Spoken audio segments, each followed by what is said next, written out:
All right, story time. I want to share a story of high school version of me with low back pain as kind of a cautionary tale of if something doesn't feel right about your low back, to go see a doctor, specifically a physical medicine and rehab doctor, preferably one who has experience or further fellowship training in spine. So when I was in high school, about my senior year of high school, so I think I was 17 years old. I played basketball a lot. I was in summer league. And I just noticed that every single time I played, I would just have this significant low back pain. It stayed in the back, it didn't shoot down the leg.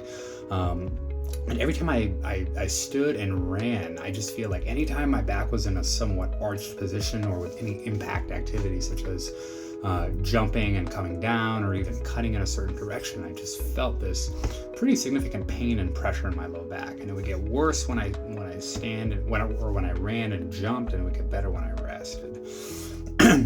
So, when you're 17 years old, you just assume that everything is fine. You just got to push through it, play through the pain, which is what I did.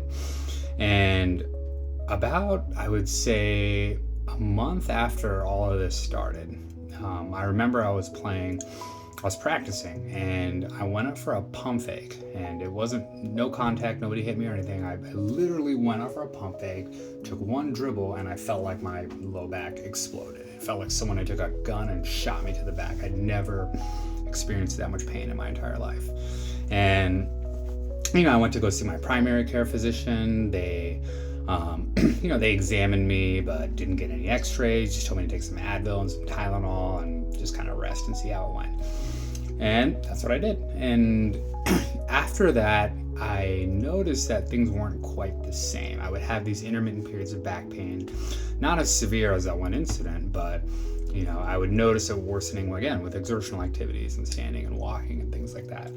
And for the next about 5 years, about 1 to 2 times a year, I would have an episode where my back just went out, right? The similar type of pain as before, sometimes with playing basketball, sometimes with bending over and just tying my shoelaces. That's literally what happened one time, where I bent over to tie my shoelaces and my back, quote unquote, went out, and it was just severe. And each of these times, the pain would be pretty significant. Every muscle would tighten in my low back. I felt like I couldn't bear weight or stand and walk, and then it would, kind of go back to normal after about 7 to 10 days.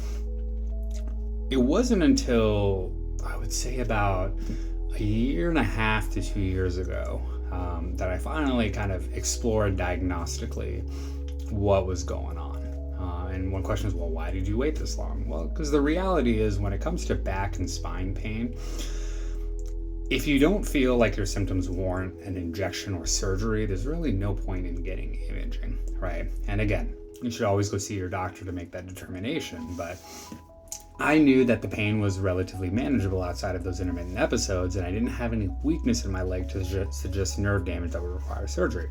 So I said, okay, well, if I know the plan is core strengthening and just rehab, then I'll hold off on that.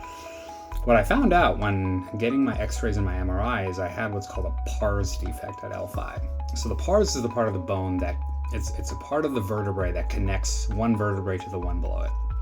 And the pars bone that served as an anchor point between my L5 and S1 vertebrae, I actually had fractures. So likely what happened was that when I was a kid, at 17 years old, I had developed stress reactions on the pars, right? When you overload a specific part of the bone, that can cause edema and inflammation within the bone.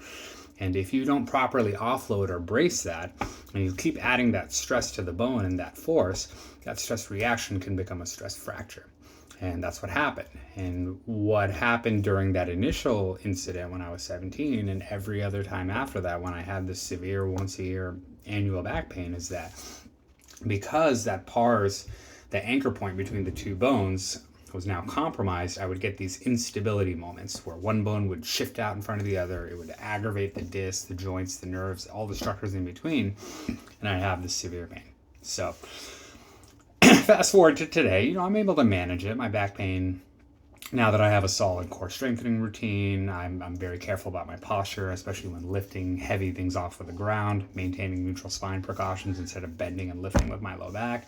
So I'm able to manage the symptoms pretty well. But, had I seen a doctor initially when the symptoms were at their worst and before things got really bad, I probably would have offloaded it, done some physical therapy, and, things wouldn't have gotten to what they were. So, PSA, see your doctor, especially a physical medicine and rehab doctor, and subscribe for more.